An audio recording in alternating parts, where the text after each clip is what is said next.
السلام علیکم۔ اسٹیپ 1 میں آپ کی ٹیچر مس سما بات کر رہی ہوں۔ امید ہے کہ آپ لوگ اپنی چھٹیاں بہت اچھے طریقے سے گزار رہے ہوں گے، اور اس کے ساتھ ہی ہم آج کے سبق کا آغاز کرتے ہیں، جس کا سبق کا عنوان ہے تصویری کہانی۔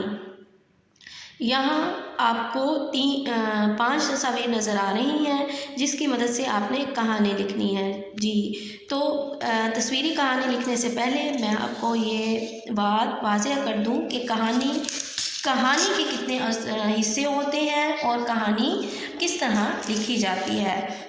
جی عام طور پر کہانی 3 طرح کی ہوتی ہے۔ ایک ہوتی ہے اخلاقی کہانی، سبق آموز کہانی، مزاحیہ یا تخیلاتی کہانی۔ یہ کہانی کی اقسام ہیں: اخلاقی کہانی، سبق آموز کہانی، مزاحیہ یا تخیلاتی کہانی۔ اور کہانی کے کتنے حصے ہوتے ہیں؟ کہانی کے 3 حصے ہوتے ہیں۔ سب سے پہلے ہوتا ہے آغاز، جس میں ہم کہانی میں موجود کردار کا مناسب تعارف کرواتے ہیں، اور اس کے بعد واقعات، یعنی کہ ان کرداروں کے ساتھ جو واقعہ پیش آیا اس کے بارے میں ہم درمیان میں لکھتے ہیں، اور سب سے آخر میں اخلاقی سبق ہوتا ہے۔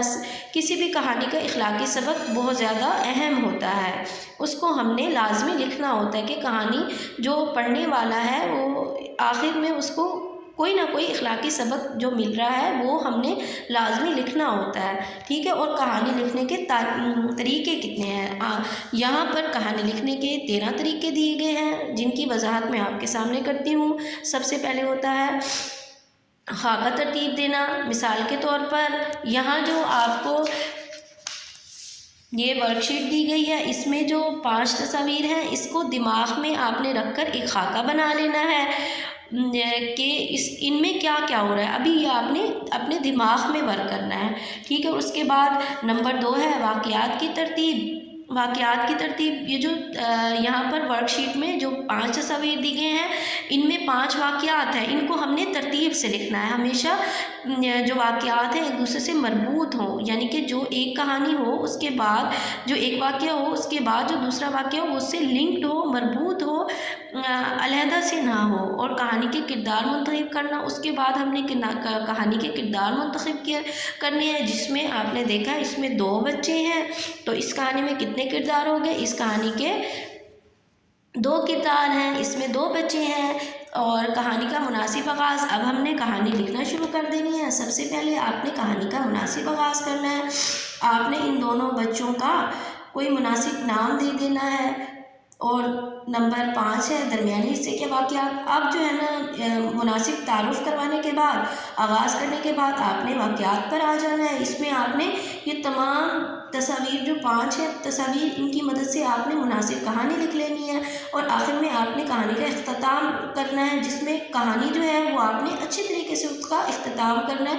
کوئی نہ کوئی آپ نے اس کا اخلاقی سبق ضرور دینا ہے کہ اس میں کیا اچھی بات ہوئی یا کیا بری بات ہوئی۔ اور اس کے بعد 7 ہے کہ کہانی کا ماحول۔ نمبر 8 ہے کہانی ہمیشہ فعل ماضی میں لکھیں، یعنی کہ کہانی جو ہے نا اس کے جو جملے ہیں اس کے آخر میں آپ نے تھا، تھی یا تھے لگانا ہے۔ اور کہانی تعین کردہ الفاظ پر مشتمل ہو، کہانی کے الفاظ سادہ ہوں، واضح ہوں اور سمجھ آئیں۔ عنوان کی مدد سے، اور کہانی ہمیشہ جو عنوان دیا گیا ہے یا جو اگر آپ نے تصویری کہانی لکھنی ہے تو اسی سے ریلیٹڈ ہو، اپنی طرف سے نہیں کرنا، آپ نے انہی 5 تصاویر کو لے کر ہی چلنا ہے۔ اور آخر میں اخلاقی سبق دینا ہے، اور تصاویر کی مدد سے لکھ دینا ہے آپ نے کہانی کو۔ اور کہانی میں آپ ضرب المثل یا محاورات بھی لکھ سکتے ہیں۔ امید ہے کہ آج کا یہ لیکچر آپ کو اچھی طرح سمجھ آ گیا ہوگا، اور آپ